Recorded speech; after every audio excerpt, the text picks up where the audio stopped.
Assalamualaikum warahmatullahi wabarakatuh. Halo Bro Konco, gimana kabarnya? Balik lagi bersama saya tentunya di channel Wong Klaten.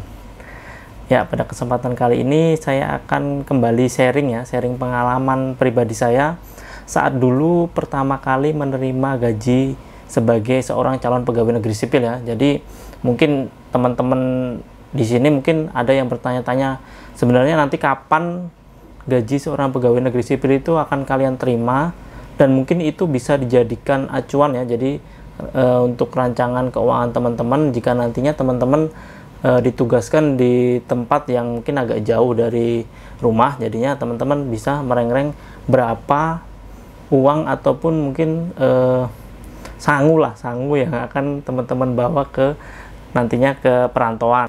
Kalau nantinya teman-teman ditugaskan dekat dari rumah ya mungkin sebagai referensi aja lah, atau mungkin teman-teman iseng-iseng nonton video saya. Nah, langsung aja sebenarnya kapan saya dulu terima gaji. Jadi gaji itu diterima saat teman-teman sudah memiliki yang namanya SPMT ya. SPMT itu apa? Yaitu adalah surat pernyataan melaksanakan tugas ya. Jadi merupakan surat yang dibuat oleh satuan kerja teman-teman. Kalau semisal saya dulu di Kejaksaan Negeri Parigi Motong, itu dibuat oleh Kajari ya, jadi ditandatangan oleh Kajari yang menyebutkan kita itu bertugas mulai tanggal berapa, yang nantinya akan dijadikan acuan oleh bendahara gaji untuk membayarkan gaji pertama kita sebagai seorang calon pegawai negeri sipil. Nah, SPMT itu sendiri dasarnya dari SK ya, dari SK teman-teman nantinya sebagai seorang calon pegawai negeri sipil, surat keputusan ya. Kalau SK kepanjangannya itu nanti akan teman-teman dapatkan setelah diklat-tak, atau mungkin sebelumnya juga bisa. Kalau saya dulu itu sebelumnya, tapi setelah zaman saya itu diberikan setelah diklat-tak yang namanya surat keputusan. Nah, nantinya di dalam surat keputusan itu akan dicantumkan nama, NIP, dan lain-lain data diri teman-teman. Terus nantinya berbunyi mengangkat menjadi seorang calon pegawai negeri sipil terhitung mulai tanggal ya. Jadi TMT atau singkatannya mungkin teman-teman sering dengar itu TMT. Nah, itu TMT kepanjangannya itu terhitung mulai tanggal berapa. Terus ditetapkan nanti yang bertanda tangan pejabat kepegawaiannya ditetapkan tanggal berapa. Nah, jadi SPMT itu sendiri dibuat berdasarkan SK yang sudah teman-teman dapatkan, dan ada beberapa kriteria yang harus dipenuhi untuk pembuatan SPMT. Nah, di sini ada contoh kasus yang berhasil saya dapat dari portal KPPN ya. Nah, KPPN itu kepanjangannya adalah Kantor Pelayanan Perbendaharaan Negara. Nah, itu merupakan tempat nantinya teman-teman akan dimintakan gaji dan oleh bendahara gaji dari satuan kerja teman-teman. Nah, di sini ada dua contoh kasus ya. Saya bacakan contoh kasusnya satu-satu, nanti akan saya jelaskan. Kalau mungkin teman-teman belum jelas bisa nanti bertanya di kolom komentar. Contoh kasus yang pertama, di sini ada calon pegawai negeri sipil namanya Safira, telah dinyatakan lulus seleksi penerimaan PNS pada Kementerian Keuangan pada tanggal 1 November 2011. Yang bersangkutan diperintahkan melapor dan mulai bekerja. Jadi, selanjutnya pada tanggal 25 Januari 2012 yang bersangkutan menerima SK pengangkatan sebagai calon pegawai negeri sipil golongan 2A TMT 1 Oktober 2011. SK pengangkatan CPNS tersebut ditetapkan pada tanggal 16 Januari 2012. Dalam hal demikian, maka Safira meskipun telah melapor dan bekerja mulai tanggal 1 November 2011, kepada yang bersangkutan dapat diterbitkan SPMT sebagai CPNS paling cepat TMT 16 Januari 2012. Dan hak gajinya berdasarkan SPMT tersebut dibayarkan melalui gaji susulan mulai bulan Februari 2012. Nah, hal ini sesuai dengan Peraturan Kepala BKN Nomor 9 Tahun 2012 yang menyatakan bahwa SPMT tidak boleh berlaku surut dari tanggal penetapan SK. Dan pelaksanaan tugas yang dimulai pada tanggal 2 apabila tanggal 1 bukan hari libur dan seterusnya, maka gajinya dibayarkan mulai bulan berikutnya. Sedikit saya jelaskan ya, jadi Safira telah dinyatakan lulus seleksi calon pegawai negeri sipil ya. Terus tanggal 1 November 2011 yang bersangkutan diperintahkan melapor dan mulai bekerja. Nah, selanjutnya pada tanggal 25 Januari 2012 yang bersangkutan menerima SK pengangkatan sebagai CPNS ya.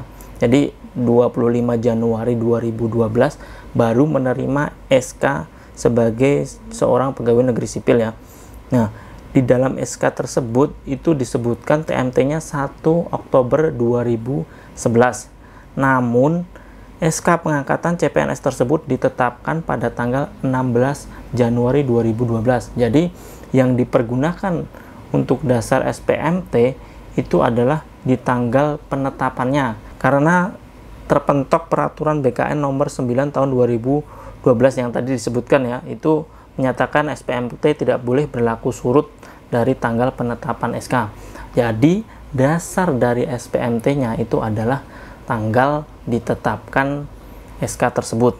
Nah, karena tadi SPMT-nya paling cepat diperbolehkan itu pada tanggal penetapan SK yaitu 16 Januari 2012, maka gaji pertama Safira itu adalah gaji pada bulan Februari 2012, karena Januari dihitung itu kan setelah tanggal 1, maka bulan selanjutnya baru digaji. Nah, dari tanggal 16 sampai tanggal akhir Januari itu Safira tidak akan mendapatkan gaji, karena gajinya baru didapat bulan Februari melalui mekanisme gaji susulan. Karena biasanya bendahara gaji itu udah mengajukan permintaan gaji pegawai itu di tanggal 10 bulan sebelumnya. Jadi kalau bulan Februari itu bendahara udah mengajukan paling lambat tanggal 10 Januari. Nah, itu contoh kasus yang pertama. Nah, untuk contoh kasus yang kedua itu adalah Sudarmaji terhitung mulai bulan Juli 2005 telah bekerja sebagai tenaga honorer pada Kandepak Kabupaten Tulungagung. Pada tahun 2011 yang bersangkutan diangkat sebagai CPNS golongan 2A terhitung mulai tanggal 1 September 2011 berdasarkan SK pengangkatan CPNS yang ditetapkan pada tanggal 25 November 2011. Dalam hal demikian, maka kepada Sudarmaji meskipun telah bekerja sebagai honorer mulai bulan Juli 2005, kepada yang bersangkutan baru dapat diterbitkan SPMT sebagai CPNS paling cepat mulai tanggal 25 November 2011 dan hak gajinya berdasarkan SPMT tersebut dibayarkan melalui gaji susulan mulai bulan Desember 2011. Jadi walaupun sudah mengabdi dan menjadi honorer di instansi tersebut, itu tidak boleh SPMT itu mengacu pada saat dia masuk sebagai honorer, karena tadi udah dijelaskan di contoh kasus yang pertama kalau SPMT itu diterbitkan sesuai dengan tanggal SK diterbitkan.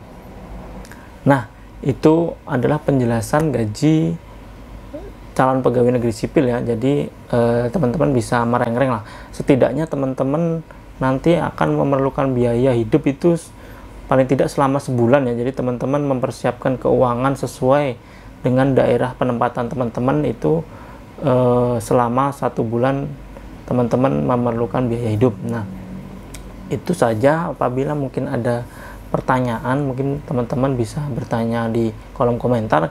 Kalau mungkin bisa saya jawab, saya akan membantu jawab. Nah, di sini saya jelaskan kalau mungkin ada kata-kata saya yang tidak sesuai peraturan, maka yang akan dipakai ya sesuai yang peraturan, tapi sepengalaman saya itu seperti itu tadi, dan Cukup sekian dari saya. Akhirul kalam. Wassalamualaikum warahmatullahi wabarakatuh.